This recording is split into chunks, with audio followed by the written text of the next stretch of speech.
Good evening sa inyo lahat. Papasalamat ako at maging kasama nyo sa pagpapasana kayo mga kabataan ang maging susi para magkaroon kayo ng sarili nyong talento tungkol dito sa Rollball Association. At maraming salamat at napili kayo ng mga maging isang tunay na rollball na team.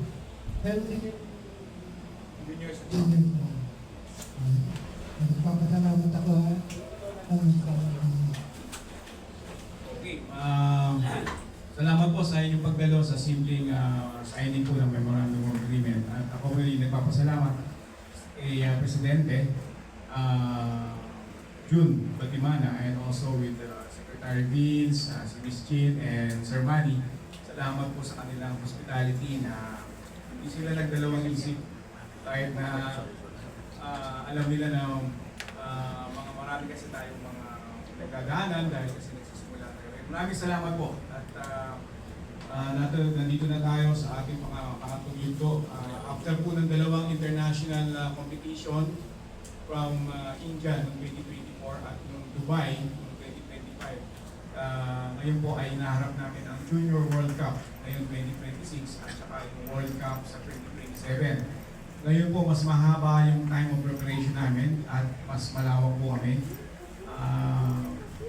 Hindi na po pwede ngayon yung basta nakasama ng previous ay automatic kasama. Talaga po may screening. We will be hiring coaches. Actually, we'll be training coaches also at July at saka sa pagkakaroon po ng mga competitions, national games sa Coron and also continuous po dito magkakaroon ng mga small events and games. So maraming salamat po at winelcome kami ng Silvina Homeowners Association and makakaasa kayo na iingatan po namin ang facilities. We will honor our partnership and collaboration. So, yun po. Maraming salamat po ulit.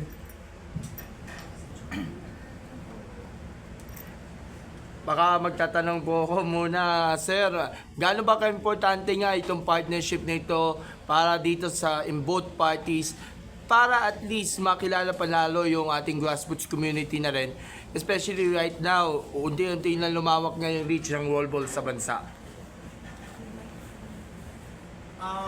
Importante po kasi sa alam niyo po ang Philippine Rollball ay 3 years pa lang sa Pilipinas. And hindi po kasi lahat ng basketball court o may court ay welcome kami dahil nga po sa unique na gumagamit kami ng roller skates. And nagpapasalamat kami na angkop po yung court dito sa aming practice at tinatanggap naman po nila yung aming roller skater. So, importante po na magkaroon mo ng collaboration and partnership na nakakaintindi po kung ano po yung sports. So,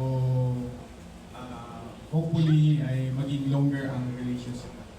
Sir June, same question po. Gaano ba ka-importante nga yung partnership ninyo with the Rollball Association? Para ho sa amin sa Silvina Village Association, nagagalak po kami. At isa kami sa napili nyo ay maging isang partnership.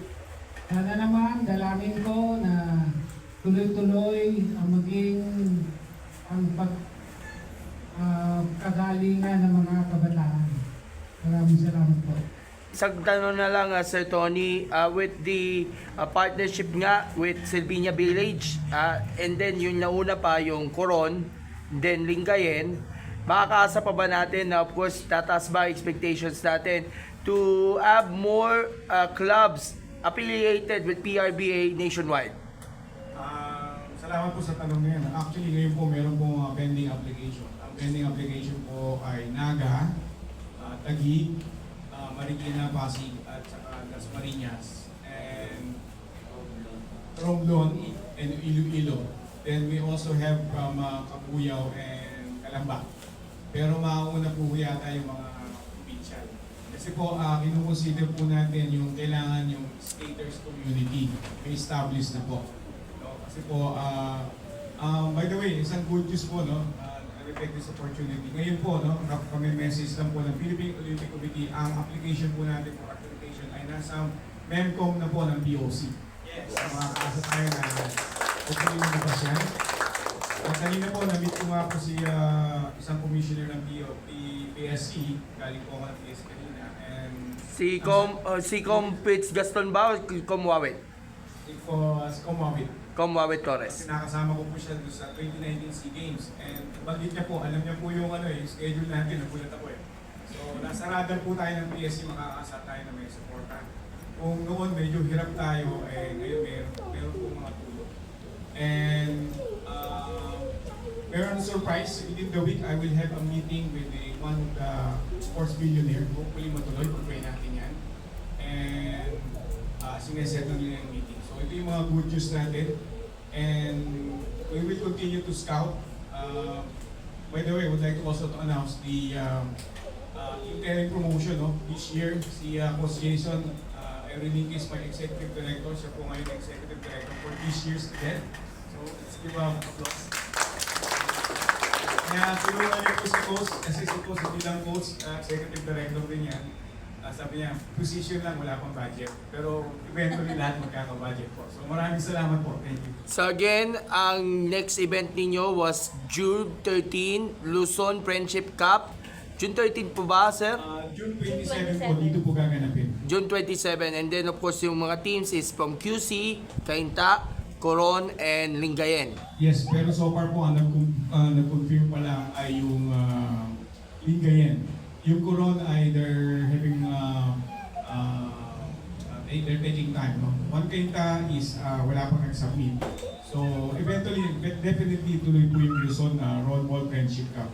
And then on July 3, 4, 5, pupunta po ang mga coaches at saka technical staff para 3-day seminar workshop. Papadala po ang IRBF ng Indian Coast para turuan ang mga coaches at saka officials. So, marami po tayong ginagawa na activity. And hopefully darating po dito by October, kaya po tayo mahaba yung schedule natin dito, nag-prepare tayo ng strong lineup, darating ang Pakistan national team. Pakistan. So hopefully magamit natin ang PSC o yung Rizal Coliseum or Ultra.